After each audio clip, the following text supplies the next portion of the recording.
समाजमा जस्तो साइको भएर कुन लेभलमा चाहिँ बोल्नु हुँदैन भन्दा डाक्टर निकोलस भुसाल लेभलमा चाहिँ बोल्नु हुँदैन। बाघले आशीर्वाद दियो रे उसलाई। यस्तो ठाउँमा हामीले गुफामा ध्यान गर्थ्यौँ, राति 12 बजे 2 बजे 3 बजे बाघ आएर चाहिँ हामीलाई आशीर्वाद दिएर अनि बाघले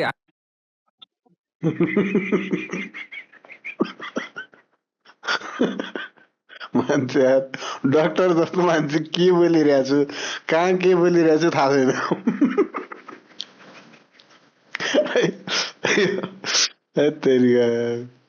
केपी ओलीको बाउ रहेछ नि यार निकोलस भुसाल त।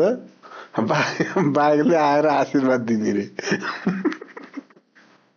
निकोलस भुसाल र अरू 10 जना मान्छे भेट्यो भने सुरुमा निकोलस भुसाललाई खान्छ होला बाघले।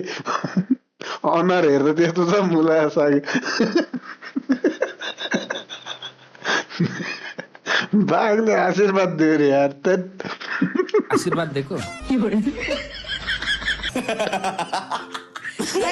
दाइ हजुरले भोलि पोडकास्टमा ल्याएर बोलाउन बेर छैन।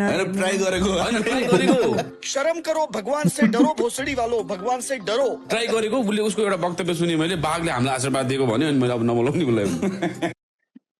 नबोला नि। बाघले आशीर्वाद दिएको मान्छे त फेरि कडा होला नि त फेरि मान्छे होइन।